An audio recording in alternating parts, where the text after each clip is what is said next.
Nama Om Vishnupadaya Krishna Prasthaya Bhutale Srimate Bhaktivedanta Swami Nityanande Namaste Saraswate Deve Gauravani Prasthane Nirvijaya Chundari Pastasateshatharine Jaya Sri Krishna Chaitanya Prabhu Nityananda Shri Advaita Gadadhara Srivasadi Gaura Bhaktavrinda Hare Krishna Krishna Krishna Hare Hare Hare Rama Rama Rama Hare Hare.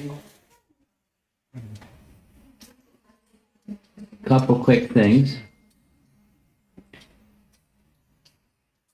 Lakshmi Nṛsiṁhadev, did you hear some news today about Ragatmika and a little health crisis?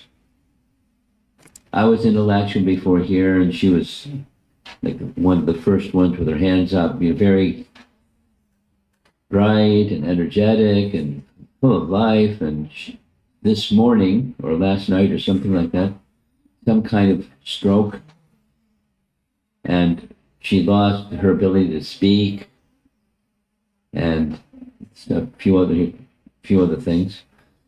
She's okay apparently, but we don't know when the knock on the door is going to come.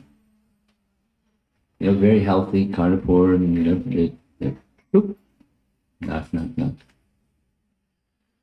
We served together in New York for years, and Ragatmika was there, and so it's our primary association with one another through the years. And two other things to begin with. Yesterday, there was a question. The devotee that asked the question was, I thought Prahlāda Maharaj was an incarnation of Lord Brahma, because I had said Prahlāda Maharaj is an incarnation of Haridas Thakur. So here is Gauraguna Deshtapika by Kavi Karnapur, authoritative literature, standard Gaudiya Vaishnava text, where he is saying, 3. The son of Rachika, if you can read Sanskrit, it's right there in the Sanskrit on your screen. Rachika Muni, Brahma Maha Tapa, he underwent great austerities. Prabhupada in his Chaitanya Charitamrita and other places repeatedly says what was said yesterday. That is, Prahlāda Maharaj was an incarnation of Lord Brahma. And along with Prahlāda were born as Haridas. So this is the other way around. Who is Haridas Thakur? Haridas Thakur is these three personalities. And Murari Gupta, this is the verse number is on the right side. Murari Gupta has explained in his biography of Chaitanya that the son of the sage Rachika gave his father an unwashed tulsi leaf in the morning. The father cursed him, and he became a Yavana. He was born as Haridas and had the highest devotion. So that's the connection with Rachika Muni and Lord Brahma and Prahlāda is Haridas Thakur. So there's some scriptural reference to address the question that was raised yesterday. And at the end of the class, somebody came up afterwards and said, why worship Lord Nṛsiṁhadev when there's the personality, this situation of how the Ugra Nṛsiṁha deity came to Mayapur. So when there was some dacoit that stole the deity of Radhamadava, the little brass deity, why did they go get a deity of Ugra Nṛsiṁha, of Nṛsiṁhadev? And one answer is, he's known for protection. So here's a celebrated mantra. Maybe some of you know this mantra. Ugram Viram Mahavishnu Jwalantam Sarvatomukam Nṛsiṁham Vishanam Bhadram Mrityum Namamyaham. So celebrated verse.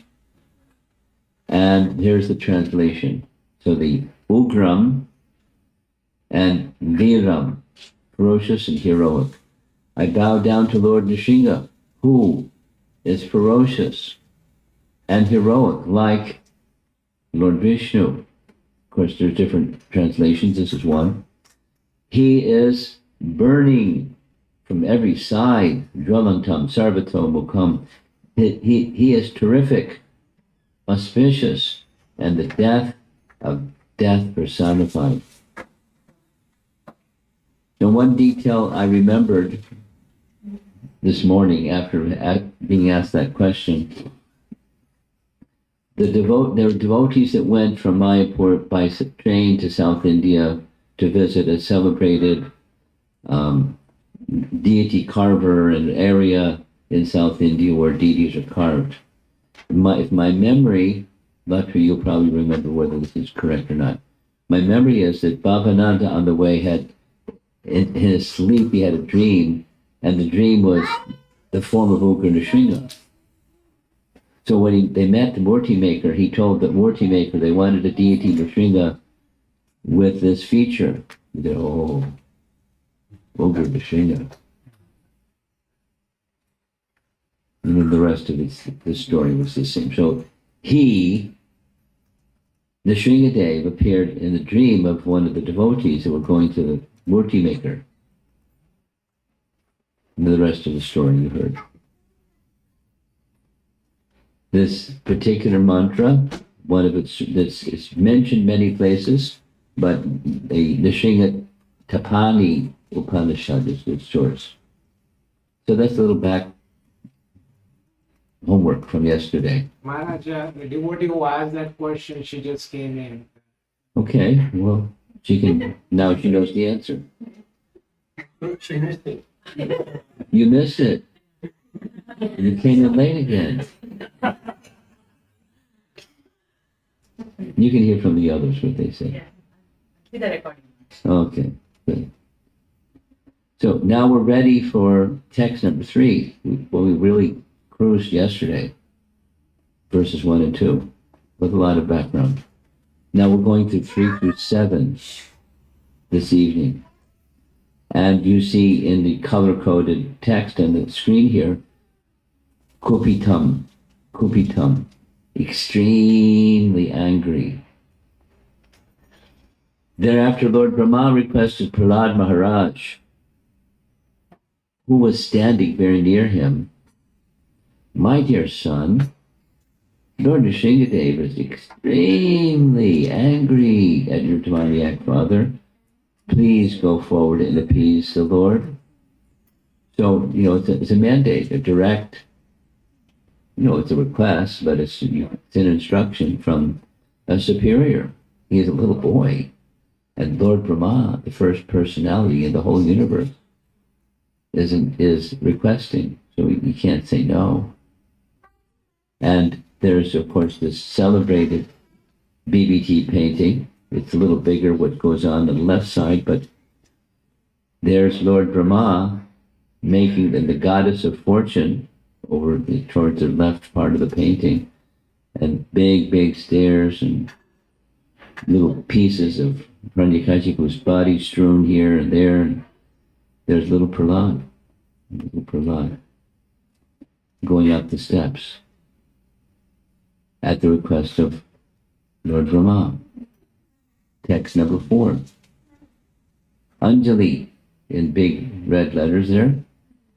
Narada Muni continued. So you remember the context, this whole section, it starts at chapter 5, and here we are at chapter 9. But it is narrated by Yudhisthira, to Yudhisthira, Narada Muni to Yudhisthira. O king, although the exalted devotee Prahlāda Maharaj was only a little boy, he accepted Lord Brahma's word. He gradually proceeded toward Lord Nṛsiṁhadev and fell down to offer his respectful obeisances, Anjali, with folded hands. So there he is, a little boy with folded hands. Text 5. Now this has many color-coded words. We'll go through it a little bit. Kripaya pariplutaha. So this is speaking something about the feature of Lord Nṛsiṁhadev, and then the impact on his feature upon Prahlāda, that he became fearless. Or he was fearless, but he became particularly fearless. In the presence of Lord Nṛsiṁhadev, he was not fearful, he was fearless. Because he'll explain why. Because he understands that feature of anger and everything was not meant for the devotees. It was meant for Hiranyakashipu. She knows her place. Okay, so here's the translation. When Lord Nṛsiṁhadev saw the small boy, Prahlāda Maharaj, prostrated at the soles of his lotus feet, he became most ecstatic in affection, paripluta, towards his devotee. And then there's Prahlāda. Raising Prahlāda, the Lord placed his lotus hand, or paw, bloody paw, upon the boy's head, because his hand is always ready to create fearlessness.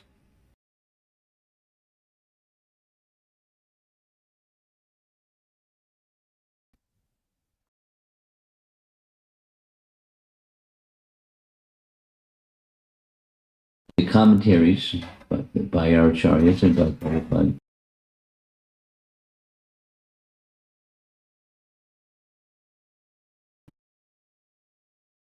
the Supreme Personality of Godhead is very easy.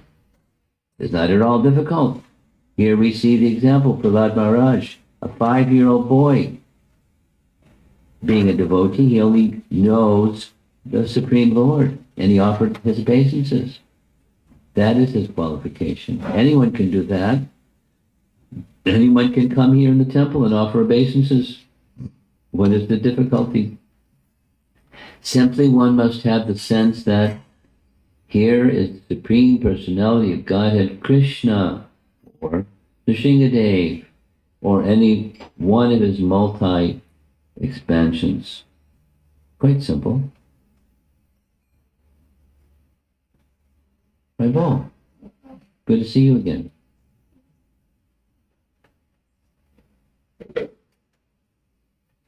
The necessities. This is Prabhupada's purport from this verse, text number 5. The necessities of the material world are 4. Ahara, Nidra, Bhaya, and Maithuna. Eating, sleeping, defending, and mating. In this material world, everyone is fearful, in fearful consciousness.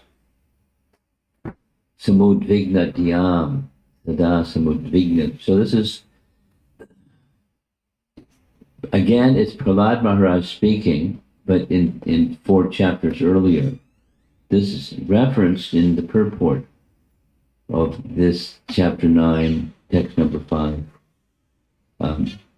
Samudvigna dhyam, always, in all circumstances, this material existence is fearful. That is, we don't know what's next.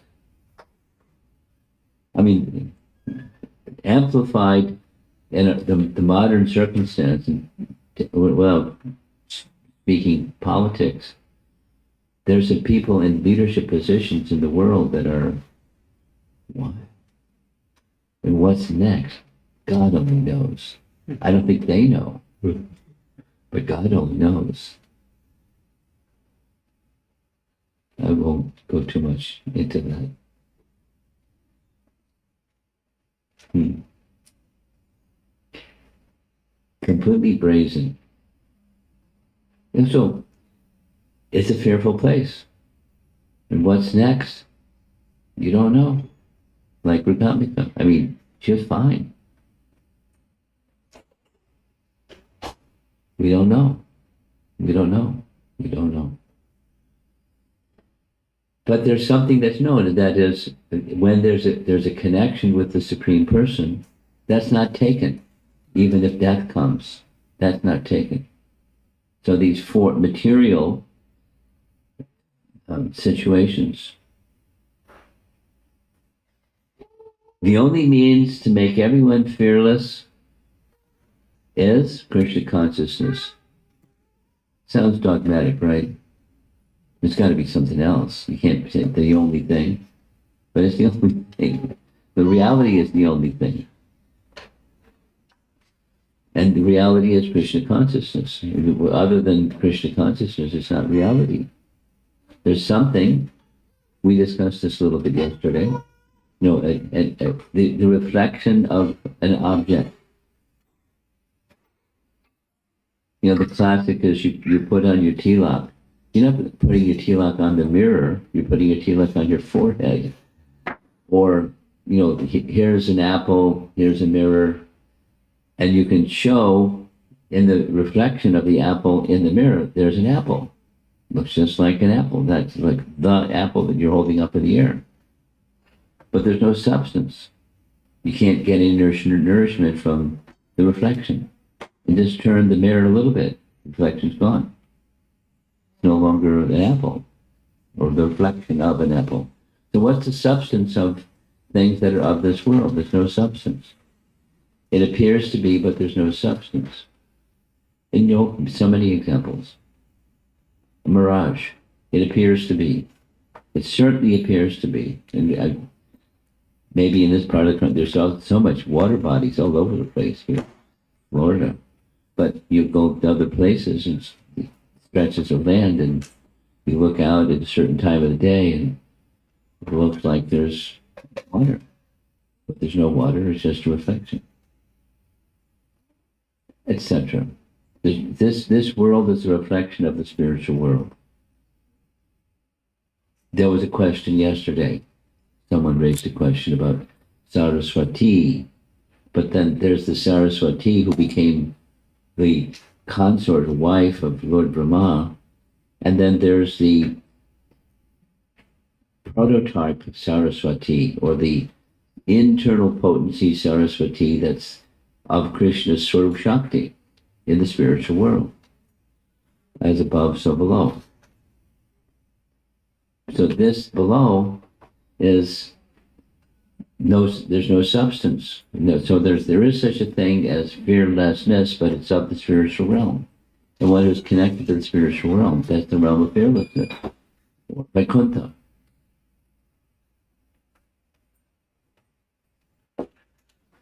Wouldn't that be nice? No anxiety?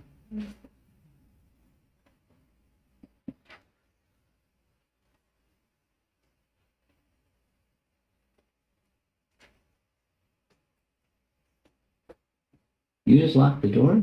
I opened it because Open the some- door. it's not open. Okay. A little sharing, because every time I hear this little announcement of what he's done this and that and the other thing.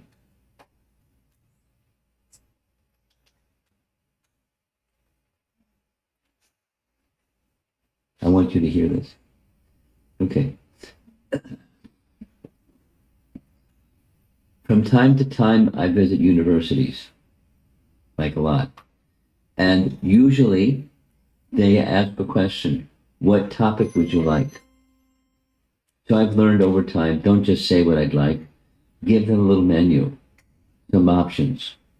And then they'll let them select from the menu. They want something else, then it can be something else too. But just to get it going, here's a list of 5, 6, 7 topics. Guess what topic is the number one on the hit parade of what college kids want to hear about today? Overcoming negative emotions. So there's a whole series that was designed for people that don't know anything about Krishna Bhakti, it's an event called Body, Mind, Spirit event. What does that mean? Your guess is as good as mine, and their guess is as good as your guess. So anything goes in that box. Body, mind, spirit retreat.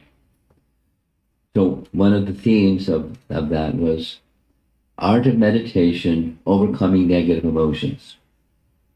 Well, that's got a lot of traction because just like, from here, I'm going to Detroit, colder in Detroit, but at the University of Michigan, that's the topic they wanted. I gave them a list of 5-6 things, and overcoming negative emotions, art of meditation. It's a big deal. It's not just younger generation people. The insecurity situation due to what's going on with artificial intelligence and people losing their jobs left, right, and sideways. I got an earful coming down from Alachua with a devotee that's worked for Amazon for some 20 years, and poof, he doesn't have a job now. Because artificial intelligence, a robot's going to take over his job. Etc., etc., etc. Won't go into it. There's a lot of uncertainty. And when there's uncertainty, you have to maintain yourself, maintain your family, and maintain livelihood. And you don't know. You don't know. The unknown is you take a step into the wilderness and you don't know what's going to happen. So it's fearful. This is a fearful place. The only means to make everyone fear less is Krishna consciousness, means access to Vaikuntha, access to the spiritual world, access to spiritual consciousness, where there's no influence of the modes of nature, no influence of karma, no influence of duality, no influence of the temporary, the realm of the eternal. It's where we belong. And that's the only way, the only means to make everyone free from anxiety or free from fear. The devotee's hope of becoming fearless is to chant the holy name of Lord Nṛsiṁhadev. Yato yamin tato Nṛsiṁha. Wherever we go, we must always think of Lord Nṛsiṁhadev. Srila Prabhupada, his instruction. Now, I don't know how much is to practice, but I know it's an international, it's done. Devotees, when they're going on a journey, sometimes you go on a journey, sometimes you go to work. That's a journey. Depends on how far away you work. But it's a step, just like before we take prasadam, we offer a little prayer. Before getting in a car and going on a journey, offer Nṛsiṁha prayers. So I remember this very clearly. I was in Beijing, and the person in charge of, imagine being in charge of the Hare Krishna movement in Beijing, got in the car, and she immediately began reciting the Nṛsiṁha prayers for protection. And God only knows, He doesn't guarantee you're going to get to your destination because you said Nṛsiṁha prayers, but your consciousness may be more fixed upon that personality Godhead who makes one fearless. Yato yamin tato Nṛsiṁha, right in the prayers that we offer to Lord Nṛsiṁhadev.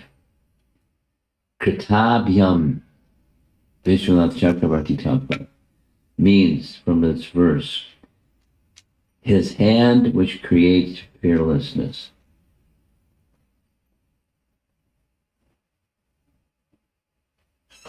Here's the next text. Remember, we're just doing 7 texts, or up to verse number 7. Here's a number of other words that are in bold print. Here's the meaning of these words. By the touch of Lord Nṛsiṁhadev's hand on Prahlāda Maharaj's head, Prahlāda was completely freed from all material contaminations and desires. Shoo. Just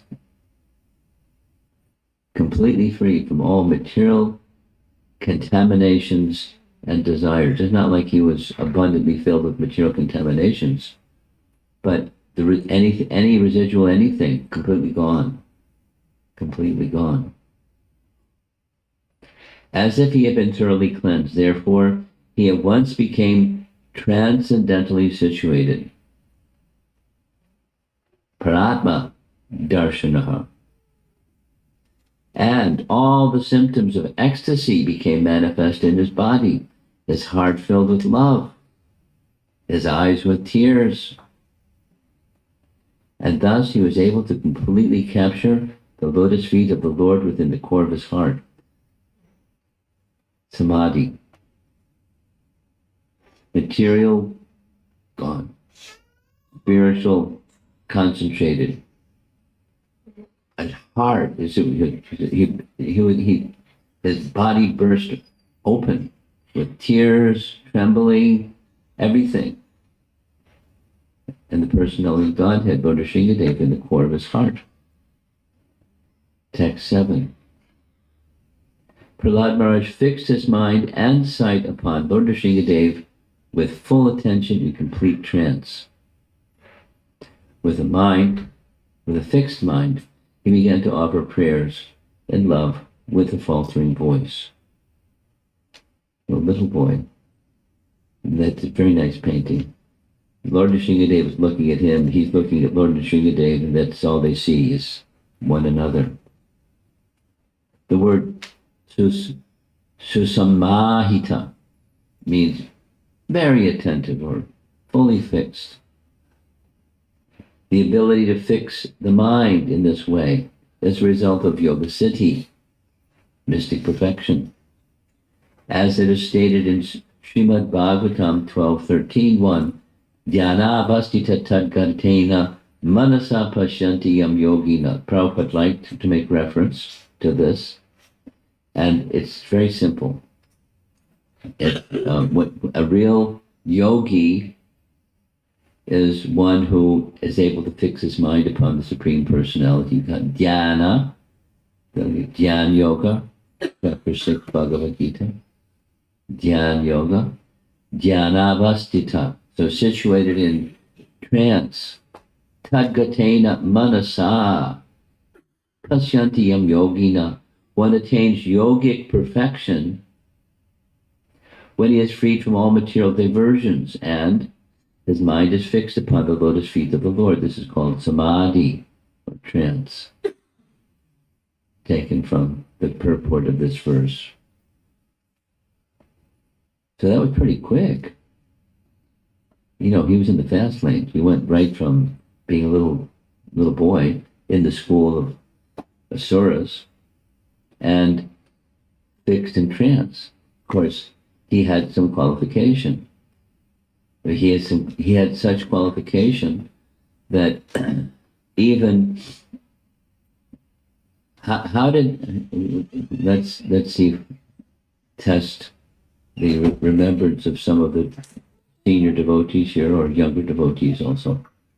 Where did Prahlāda get what Prahlāda has? From what was the source? Yes? Yes. No, back there. Yes.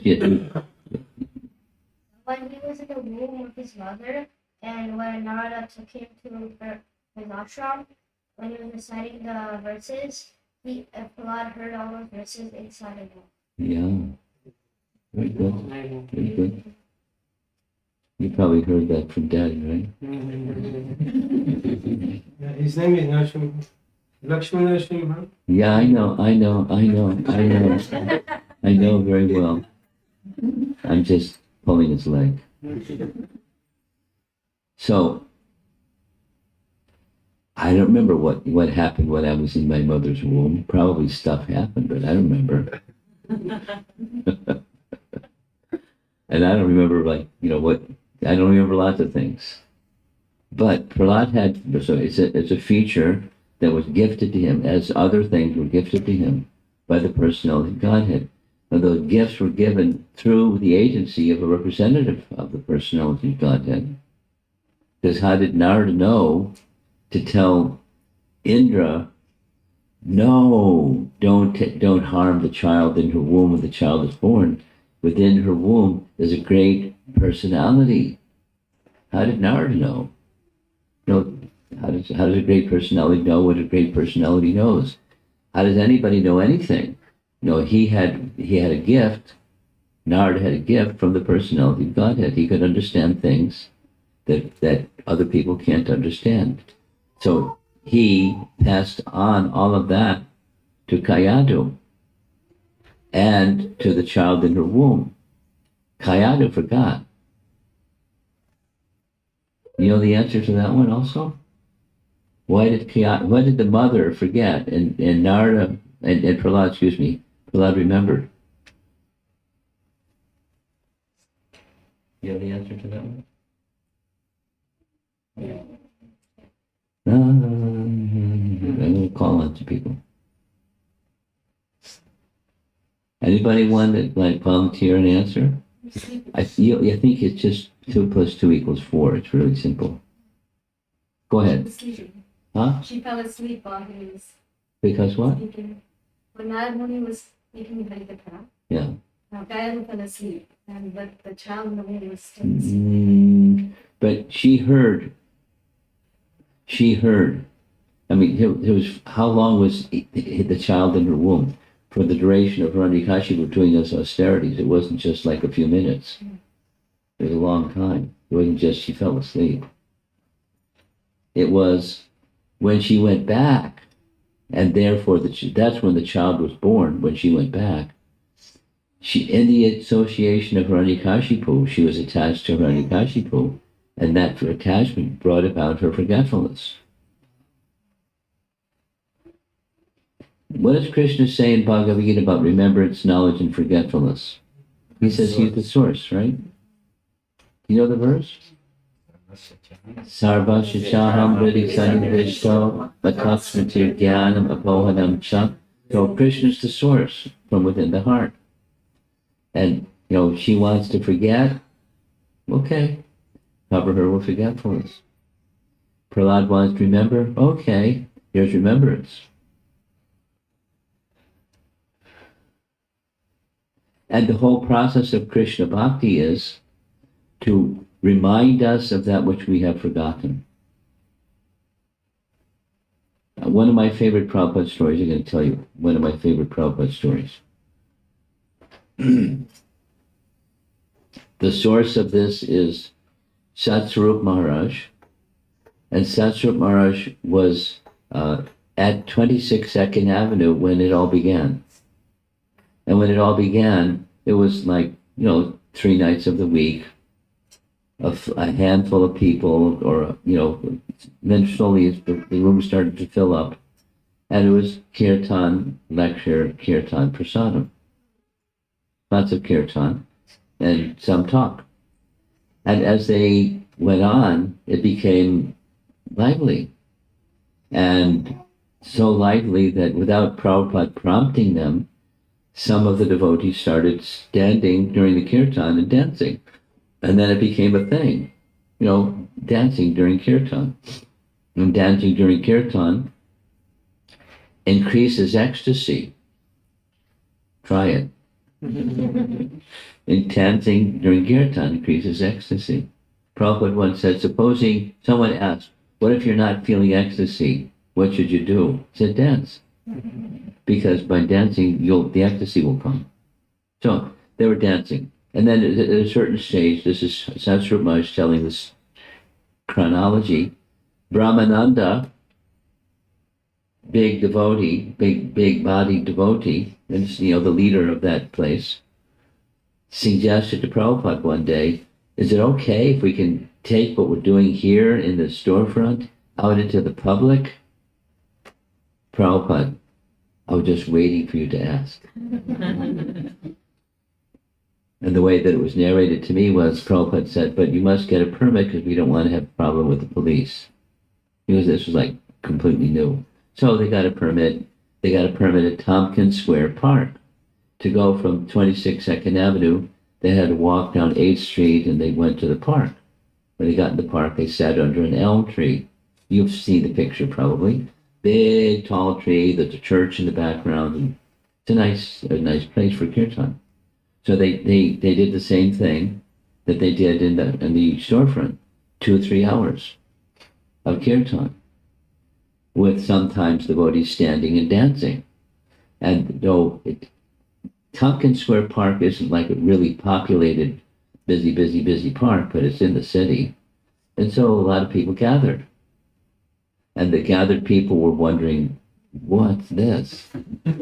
Who's that man from Mars over there? So they hadn't seen anything like it. These are New York City people. So when Kirtan ended, Prabhupada stood. So it's like the part that I like is what he said, because he looks around, that pose with his hands folded in front of his body and looking around. And so picture yourself a world acharya in the making. You're going to be the leader of an international, worldwide organization. What's your first message going to be? Kind of thing. So Prabhupada said, slowly, I've not come to teach something new. I've simply come to remind you of that which you have forgotten. And then, chapter 2, Bhagavad Gita. Message. You're not the body. Your spirit, soul, this sound vibration, etc., etc.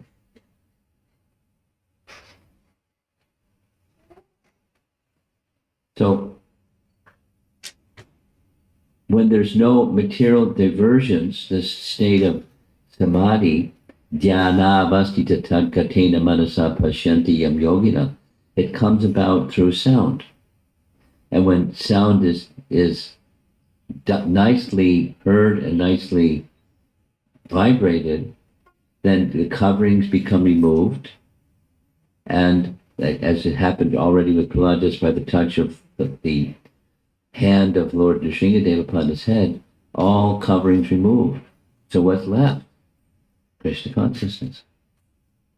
The original consciousness of that which we have forgotten is restored. It's there. Krishna consciousness is imported. It's within. Here's a philosophical question. Some of you are philosophical, I imagine, because I don't know all of you as well as I know some other audiences. We're getting to know each other.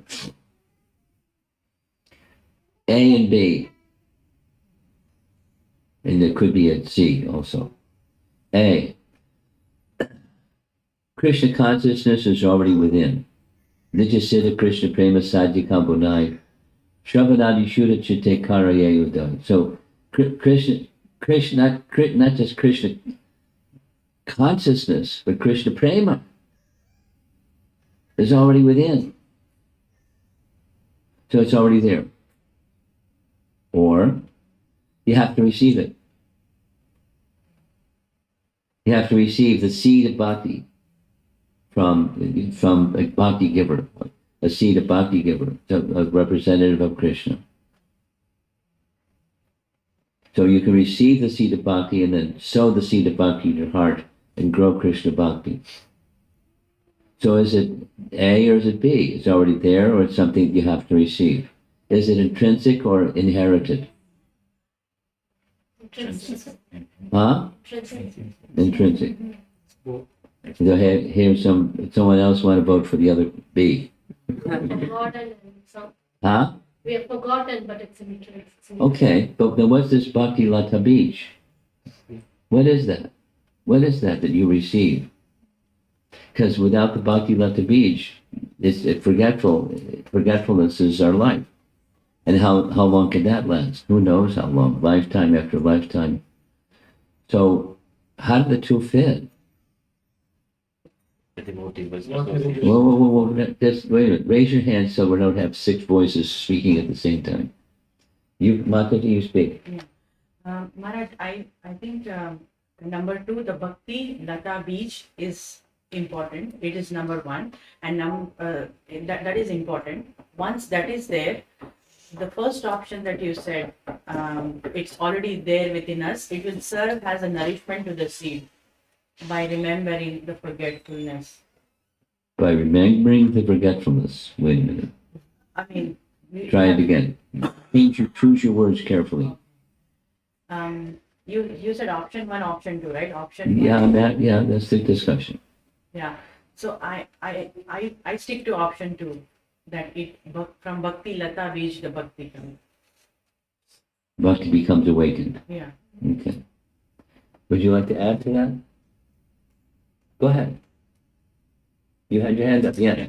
So it's there inside us, the bhakti, intrinsic, but Right. then the devotees, when we come in contact with the devotees, the spark is fanned, right? So, Well, wait a minute. Spark is fanned, but what about the seed? so Please explain. I'm not trying to trip you up. I want you to explain. So it's dormant. The seed is dormant. No. The seed isn't dormant. The seed is something you receive. Krishna prema is dormant, but the seed is something you receive. What's that seed? What is the seed of bhakti that you receive from one who's carrying bhakti? What is it? Mercy. Don't just blurt out because it gets too chaotic. Go ahead.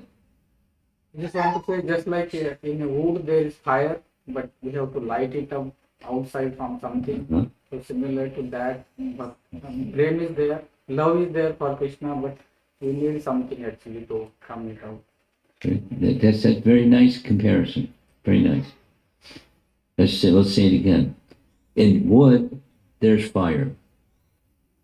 But it's not fiery, it's stored. And to get that fiery fire within the wood out, some fire. Touch the fire, small fire to the wood, and out comes the fire that's stored in the wood. So it's the catalyst, or that which is qualitatively like the fire that's within the wood, that brings out the fire that's in the wood. Yes? You want to add to that? Say it's the mercy of the devotee, But what's that? What's that? the Bhakti Lata Bij. But what is it? That's what I'm asking. I'm creating a false dilemma so that there can be a discussion, so that your erudition can come out and flower. And next time you're asked this question by a newcomer, you'll have the answer because you listened carefully. So what's this bhakti lata, the mercy of the devotee? What is it? Okay, there's two hands back here. Go ahead. My understanding is the Krishna Prem is there. When the Bhakti Lata Bij is given, the Krishna Prem takes shelter of that seed, then it sprouts. Krishna Bhakti takes shelter of the seed. Krishna Bhakti takes shelter of the seed.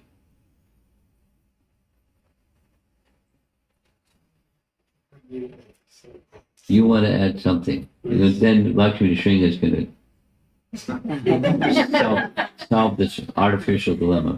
The seed need two component to germinate. Ah, Okay, of course it is in the heart.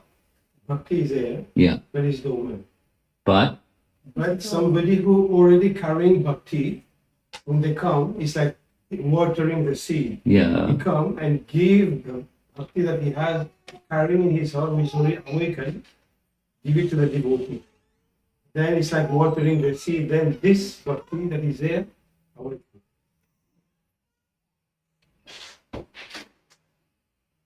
interesting.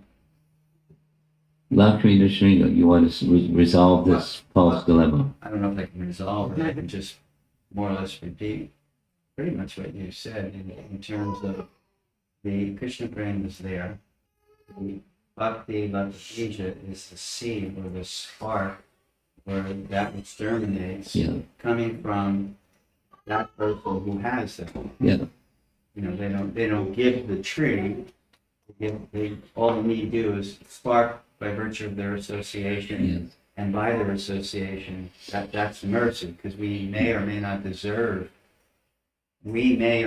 deserved Prabhupada's association, but somehow or another we got it. And in that association, the spark of pure bhakti, was planted because we were the recipient, to that. And then that substance, just like the spark is fire. And that you just need, like if you go camping, for instance, when you use the analogy of wood, right? You go camping and you rub two sticks together, and then there's a spark, and then it generates the fire out of the wood. So from the pure devotee, mercy is their energy, the Krishna prana energy that they have, which sets our dormant Krishna prana fire ablaze. I want to add yes to everything you said, and particularly in the writings of Jiva Goswami, in his Bhakti Sandarbha, he puts a pin on what the seed is. What is this seed? And so, unpacking it, the seed is the desire to serve Krishna, because the desire, just as, well, let's just keep it simple, just as the constitutional position of every living entity is to serve, there's no living entity that doesn't serve. We're serving this, or serving that, or serving the other, but we're serving. But the service to the Supreme Personality of Godhead is what's covered. And the seed is reawakening, the gift is reawakening the tendency to serve the Supreme. It's the service mood to please the Supreme. That's bhakti. That's the bhakti lata beach. And then nourished or nurtured, it grows and grows and grows and grows and becomes the tree. The seed becomes the tree. But it's the tendency to serve the Supreme favorably. It's in the Garuda Purana, that's the definition of bhakti. Yeah. Love and devotion. Okay, another little nice concept, one that I like. This is taken from, as you see on the screen here, Bhagavad Gita chapter 6, text 20 through 23. And in the text 20 through 23, text chapter 6 is describing dhyan yoga, or the meditation process. So meditation that's incomplete is this stage of nirvana. Nirvana means cessation of material existence. Again, another one of Prabhupada's favorite Sanskrit verse, Sarupena Vyavastati, being situated in our real Swarup.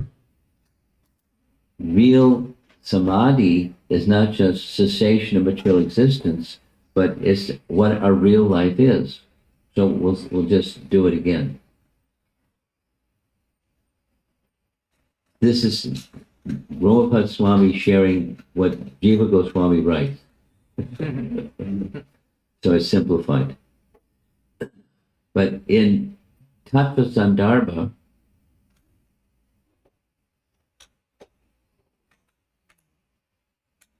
Hare Krishna. In Tattva Sandarbha, that's the first of the 6 Sandarbhas of Jiva Goswami, he discusses this topic. He discusses a number of things, but one of the things is, what's consciousness? It's a relevant topic, artificial intelligence, and where's the conscious experience of something? It's a hot topic. Consciousness studies and artificial intelligence, a hot topic, in case you're interested.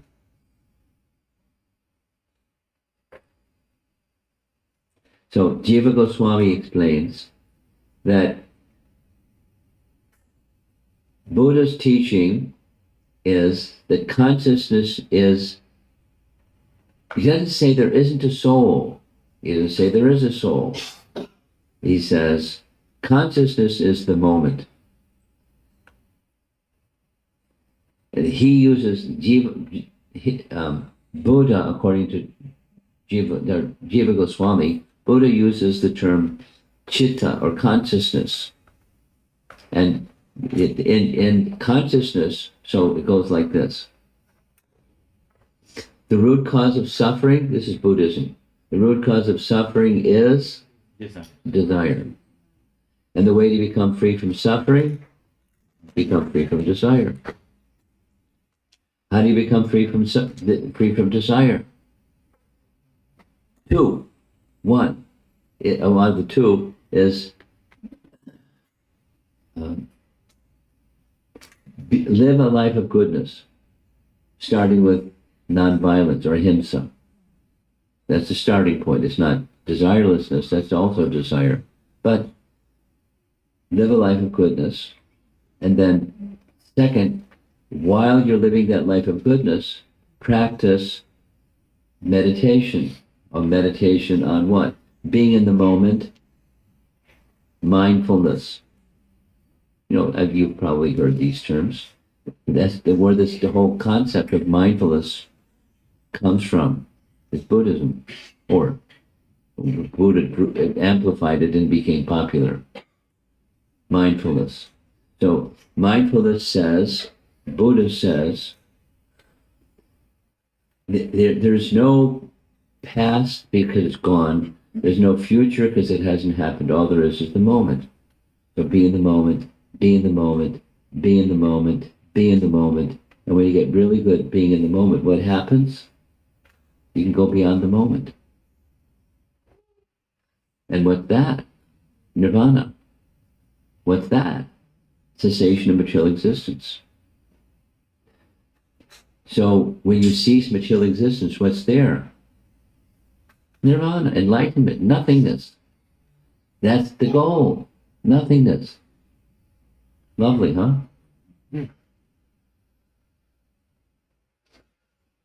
So beyond that nirvana, beyond the cessation of material existence, is to be situated in who you really are. The real life of the living entity, Swarupena Vyavastati. Right in Bhagavad Gita. You know, it's not expressed in the same manner as I'm sharing it because this Prabhupada writing Bhagavad Gita purport for the world rather than Jiva Goswami writing the Sandarbhas for learned people. But it's the same message. So that's the stage that Prahlāda had achieved. This phrase, Svarupena Vyavastati, if you want to look it up later, this is Canto 2, Chapter 10, Text 6. Prabhupada in his purport. Prahlāda Maharaj attained that stage beyond the senses because he was engaged in service. He felt transcendentally situated. And naturally his mind and attention became saturated in transcendence. In that condition he began to offer his prayers as follows. So that's tomorrow.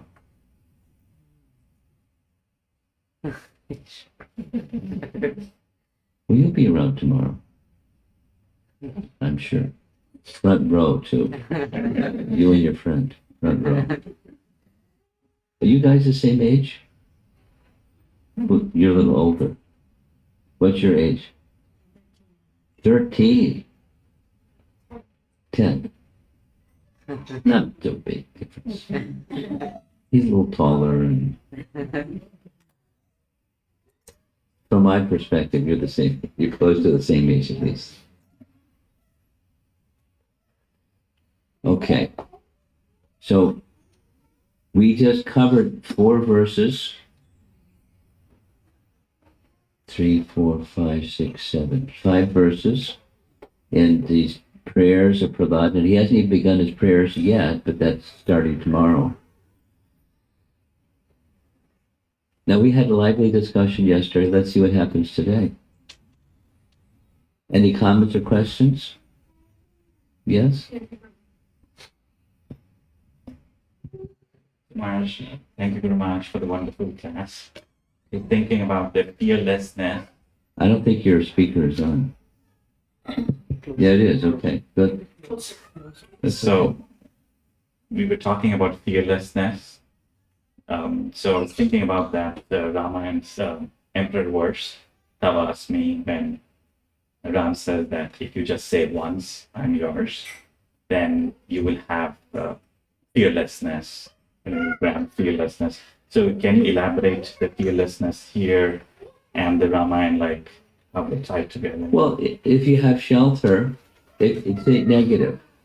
If you don't have shelter, you don't know. And when you don't know, anything can happen.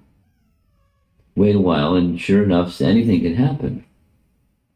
And then this certain sequence of things are sure to happen. Jamna Richa Jaravyadi, certain things they're sure to happen. But you know exactly when and what form. So the ignorance is fearful. You don't know. But supposing you know, so that when you know that you have a place of shelter. When you have a place of shelter, we don't know when. Ragamika didn't know when she was going to have some heart thing, and couldn't speak, and etc., etc. And today she's, from what I understand, she's better. At least not in the same. This test, CAT scan, and da. She's okay. So we don't know. But supposing you have shelter and something like that happens, Krishna's there. That's his promise, and Ramchandra's promise that the protection is there. So when you're protected, whatever it is, it's okay. Doesn't mean it's not going to happen. It was not that you won't get old and die, etc., etc. But their protection is there. Protection. What does that mean then? So the temporary isn't protected. The eternal is protected. And if I'm in the eternal consciousness, then although it's one step, the step from the personality Godhead side, he recognizes that step and he extends protection. Of course, then there's degrees of that, and it's not casual. It's a certain offenseless statement. There's some quality or characteristics of that statement, but the realm of the eternal, the Vaikuntha realm, where there's protection. There's no invasion of the temporary.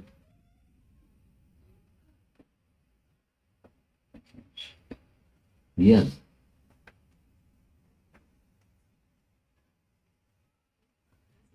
Thank you so much, Maharaj, for this wonderful topic.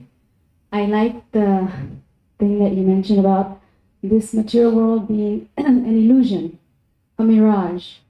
So knowing that we're in this mirage, how can we constantly stay focused on the supreme goal? Oh, the how-to question.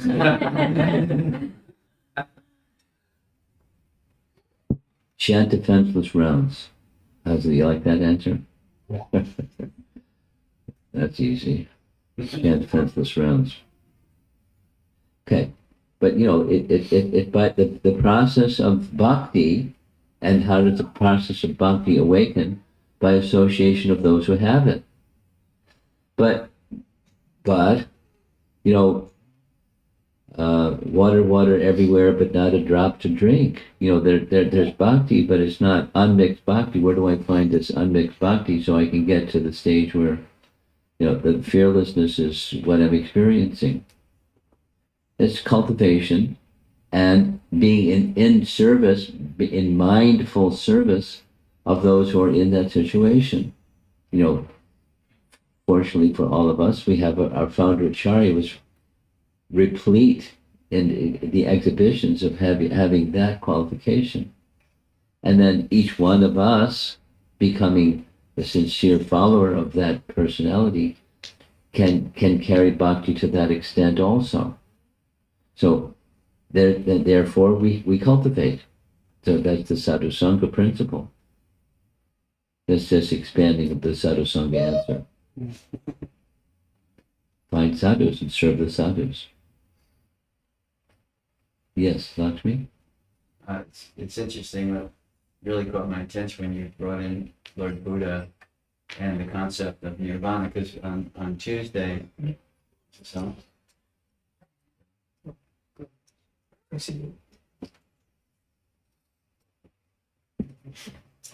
on Tuesday in our Gita class, we were reading 2 verses from the 5th chapter of Bhagavad Gita, and Krishna mentions nirvana twice in successive verses, but he prefaces it with the adjective Brahma nirvana, and then there's different descriptions by Sridhar Swami, Vishwanath Chakravarti, and Baldev Vidyabhushan.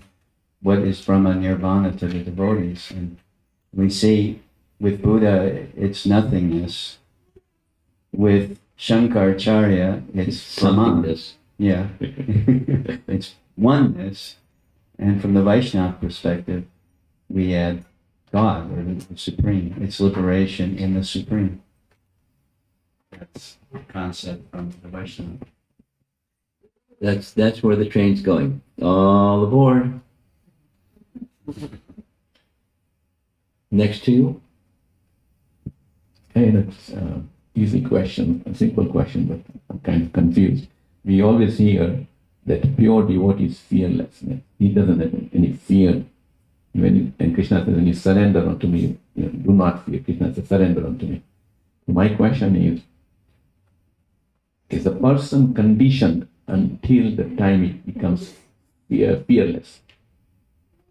Because, we practice devotional service, but not everybody is a pure devotee. Got it. So, and we know pure devotee is always fearless. Okay. So So what's the question? my question is then, so does it mean that until you become a pure devotee, you're still conditioned? Yeah. You got one foot in one boat and another foot in another boat trying to cross the river.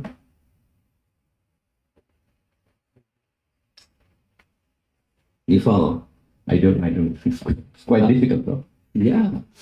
So the one of Chaitanya Mahaprabhu's very dear disciples expressed, don't make that mistake.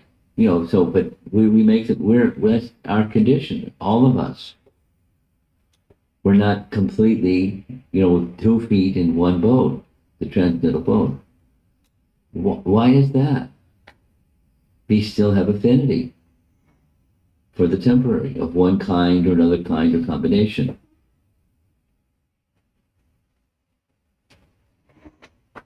She just wanted reassurance, that's it? Okay. Thank you, Maharaj. Okay. Thank you so much. Others? Yes? Hare Krishna, Maharaj. It's not a question, philosophical question, but it's more a question that especially non-devotees ask sometimes. Nṛsiṁha is a half man, half lion. Nṛsiṁha is a what? Half man, half lion incarnation. Yeah, okay. The first, among the 10 avatar of Vishnu, the first one is Matsya, is a fish. Second one is tortoise. Third one is Varaha, a bow incarnation. Then come Nṛsiṁhadev, then Vamanadev, who is a full human, very smaller. And then Parsuram, and then Ram, and then Krishna. Okay. Some debate has always been there among the theory of evolution, that why the sequence is like that? Why not? Yeah. He's not bound by evolutionary theory. He can do whatever he wants, and he, is not making a funny face at you when he does it. There's no. Prabhupada made comments like this, but it's not chronological necessarily, the chronology of evolution, but rather as, the evolutionary theory has it, he describes the universe is filled with water. then then the evolution of aquatics and then plants as the water dries, and so that's life on in the world, but it's not incarnations of the Supreme Lord. Now, does it follow that chronology or not? Whether it does or doesn't, he's fully independent. Sorry, Charlie. No, that's my answer. He is not obliged to follow, the evolution of life from the time of cosmic annihilation. Then again, it becomes manifest in this world. He's not obliged. Yeah, and we know also it say that there are incarnation as much as there are waves in the ocean. And as we heard yesterday, I'm sure you remember, Manu number 6 is not so early in the creation. There's 14 Manus, and that's just a day of Brahma, and it's not very, very early. So it's just the notion that he fits in that mold of chronology is, I don't buy it. I haven't studied it, but I don't buy it even before I study it. I'm just asking because I'm responding. I'm just responding. Anyone else? Thank you, Maharaj, for wonderful class. And Maharaj, I have always had a question. Krishna came on the earth and he was in Dwarka, and his own son, Sam, was filled with all the negative qualities. And then he himself, actually, Balramji had to kill him. And a lot of Yadavas were having bad qualities, even with after having such a close association with the Lord himself. So why did that happen? Just like we saw, just by touching Prahlāda Maharaj by Nṛsiṁhadev, all that impurity went away. But Sam was the son of the Lord himself, and he had extraordinary negative qualities. So why did that happen? Do you have children? Yes. Do they take your qualities? So there is a principle, but if the disposition is otherwise, then that association isn't going to produce the same result. Now, there's probably a divine Acharya-esque explanation of the why. So I'm not familiar with that commentary. I like to research things like this, and you send me a little note, the question again, and I'll do a little research, commentaries, and see if our acharyas have something to say about that. But the principle is that there are certain characteristics of a living entity, and when those characteristics are there, bhakti doesn't go in. Bhakti is blocked by certain characteristics. So it's just like, Prahlāda was the son of Hiranyakashipu, but, it can work the other way around. That, the son of some very elevated person becomes a rascal. And how's that? There's some affinity that's so offensive towards the Supreme that it blocks that benefit that can come.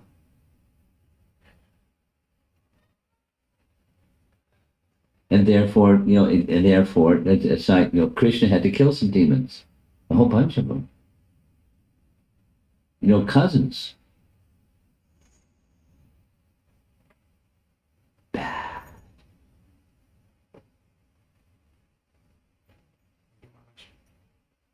Yeah, Lakshmi? I have a question for Yeah. you, but just in response to you were making the point that it happens. Prahlāda is the son of a demon. And, but Prabhu Srinivas is bringing up Krishna's son. And also, Lord Varaha gave Bhumi a son that was like a total demon, Narakasura. how is that possible? Bhumi Devi is god, demigoddess of the earth, and Lord Varaha. So that's that came to mind immediately. But the question I have for you, I'm hoping you have the answer. I've heard this is a Prahlāda Maharaj question.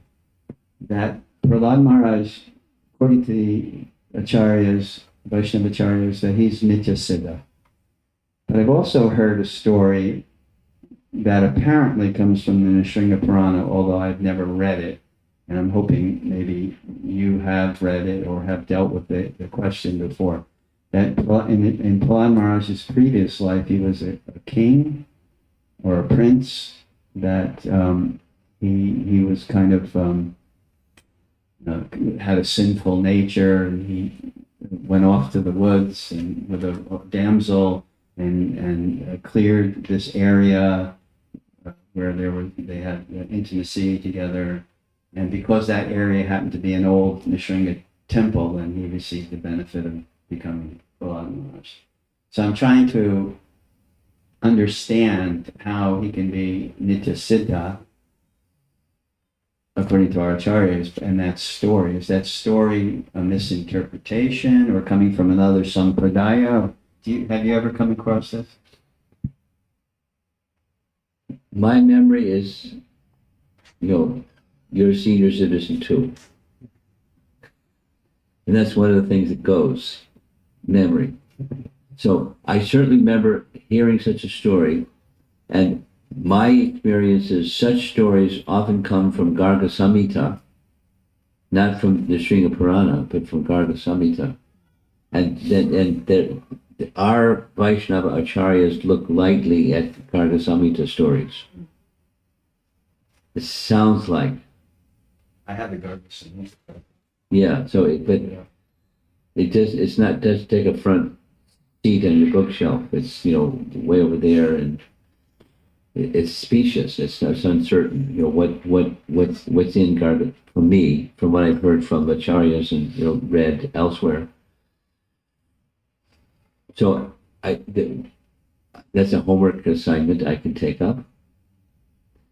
And in the Nṛsiṁha Purana, I don't recall. I recall the story, but one possible answer is different days of Brahma, different forms of Prahlāda. During each day of Brahma, there's 14 Manus, and he appears in Manu number 6. So it can be a different day of Brahma. But that doesn't answer the Nitya Siddha, because Nitya is Nitya. Doesn't matter what day it is. Nitya. Would you, in your opinion, Uh-oh. would you I don't give opinion. would you say it's an apt warning to be careful? I mean, because there's a lot of stuff that floats around, and my tendency is to just stick with Prabhupada. I mean, there's a lot of Well, stick with Prabhupada and our solid acharyas, and then draw a line. Because where does Prabhupada draw from? From our acharyas. So then comes, what about this translation versus that translation of our acharyas? Who's got the best, or the authentic translation of our acharyas? Someone who has impeccable character, and then otherwise it doesn't go in the same category of certainty. But our acharyas, are there examples where something that our acharyas have said is not found in Prabhupada's writings? Yes. And that doesn't mean because it's not in Prabhupada's writings that I just, put it in the trash bin or don't discard it. But, I want to verify. So, persons like you and me, we're speaking, and we want to be clear what we're speaking. We don't want to speak gobbledygook. So, where's the reference? It's one of the first things I ask when somebody says blah, blah, blah. could you provide me with the scriptural reference from blah, blah, blah? Without going into it, I did that with two very respected, I won't mention their names, very respected persons. Well, I could say their names. Bhakti Vikas Maharaj and Shivara Maharaj made some reference in their writing. And I wrote to them and said, could you tell me where this is from? And they said, whoops. And then, the source that they heard it from was not scripture. It was some person who they thought was an authoritative, good source. And so they repeated it. But there's no scriptural reference for that authoritative, good source. I won't mention that person's name. But, so you just be circumspect. That's my recommendation. So, yes, Prabhupada and our acharyas. And then be, as far as possible, find the Sanskrit from our acharyas. And what does it say from the writings of our acharyas? And then comes the translator. Yeah, because I had a version of Mana Shiksha that was translated by one of our ISKCON devotees. And I'm a list maker because I really find it helpful when I'm giving a lecture. Yeah. And Rupa Goswami. And, Yeah. There's all kinds of lists. So I gravitate towards making lists, and there's this interesting list about pride. And I copied that list down and I started quoting, etc. And then Mother Irmala contacted me. Where's that? She and I told her, and she said, well, do you know that translation has been proven to be erroneous? And I said, no, I didn't know that. He was an ISKCON devotee, and I felt comfort in that. But if the Sanskrit acumen is not there, so, Right. so my point is, I'm really, really cautious about. Good. Yeah. We should be. Right. But if you draw the line, if Prabhupada didn't say it, then I can't repeat it. I can't accept it unless I heard Prabhupada say it or read it. Yeah, I would. That's not a bar that I live by. I don't. Okay. You better tell me who that author was of Mana Shiksha, so I can avoid it. I think so. Okay. I see your hand. So if there's somebody else with the microphone, go ahead. Mataji, you have the microphone. You use it. Thank you so much, Maharaj, for the wonderful lecture. My question was connected to Prabhu also. So in Bhagavad Gita, chapter 10, 4-5 verse, where it says, all the qualities, bad and good, come from Krishna. Yes. So I was like bewildered. We have to get rid of all the anarthas to go to Goloka, how bad qualities can come from Krishna. Well, you know the answer. Here's the answer. Everything comes from Krishna, so good and bad. So what's the good and bad? Something that's aligned is good. Something that's away from, that's bad. From Krishna comes remembrance, knowledge, and forgetfulness. Ignorance, where does ignorance come from? The source of everything. So how can ignorance come from the Supreme? Because living entities want. So he covers them with ignorance. Maya is one of his energies. That's the category of quote bad. It's ignorance. But because they wanted it, that's why. Really? We wanted ignorance? We wanted bad? Yeah. That's why we got it. And he's the source. Let me ask you, is there more than one source? Or is there one source? Okay. And so good and bad, from a transcendentalist, it's all good. Absolutely. Absolutely. And then there's the relative, that's, that which is aligns one to the Supreme, just like within the Vedas. It's the knowledge of everything. Material, spiritual, everything. And then there's one source. Why? Because we wanted it. Who wants it? Why material creation?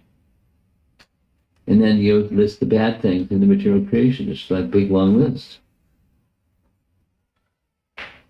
And the Supreme is Krishna is the source of the bad. This bad just means misappropriation of whatever has come from Krishna. Then properly use it, it's not bad. So, which means going away from Krishna. Yes.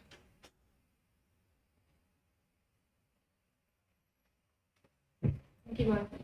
Which, Maharaj, so I was just thinking about the question which Lakshmi Nṛsiṁhadev asked, and looking up online, and I was recalling a lecture you gave, I believe, last year.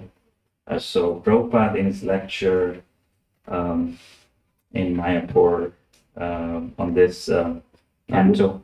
Which topic? Canto 7, chapter 9, he says that Prahlāda, if we want to approach the same level like Prahlāda Maharaj, we should not immediately imitate him. And then he says that he is Nitya Siddha. He says we must follow the sadhana bhakti for general, and kripa siddhi, that is special. And then he keeps on saying Prahlāda Maharaj is Nitya Siddha. He's not ordinary sadhana siddha. So he says that, and then I was recalling the lecture, and the same point you mentioned today also, saying different days of Brahma, they're different Prahlādas. Yeah, that's a nice answer. You got it? Prahlāda is Nitya-siddha, but it's not the same Prahlāda that appears each day of Brahma. It's a different, it can be. The Nitya-siddha Prahlāda that's in the spiritual realm with Lord Nṛsiṁhadev. And then there's other Prahlādas that may appear in different days of Brahma. That's other than that Prahlāda. There's examples of that in scripture. Okay? He's scratching his jaw. Let me think about it. And the story I remember which you said was Prahlāda Maharaj, who was not a Nitya-siddha in his prior life, was involved with a prostitute, but there was a fight, and then he fasted the whole night. Yeah. And then But, there once upon a time, I wasn't as discriminating as I am today. Where did that story come from? Which is kind of what he's asking. Not kind of, it's what he's asking. And I'm not sure I wouldn't say that without researching it. So what I said some years ago, I may not say it today. Depends what the source is. Fastidiousness, being very, very careful. That was 2 varies, maybe 3. Careful about what the source before saying it, because it's nice and it's interesting, so you say it whether it's correct or not. It's nice. And it could very well have been something I heard from some source, and I took it as an authoritative source, and so I repeated it without that extra check. So today you would want to, which is what our discussion was about. What is that Prahlāda in his previous life story? What's the source? What's the reference? Okay? I think will this be our last question? Yeah, it's one online question, Maharaj. One online question, then we're done. Yeah, it's by Amani Radha Mataji. Hare Krishna Guru Maharaj. Unflinching devotion to Prahlāda Maharaj was from Narada Muni's teachings when he was in the womb, when he was in his mother's womb. Yeah. When was the seed of bhakti arose in Prahlāda Maharaj's heart? Oh, you know the answer. As soon as he was hearing, that's the seed. The awakened inspiration to serve the Supreme Personality of Godhead. That's the seed. And when does that awaken? When you hear. The one who has the inclination and hears, it awakens. The association from hearing from Narada while in the womb. Okay. Srila Prabhupada.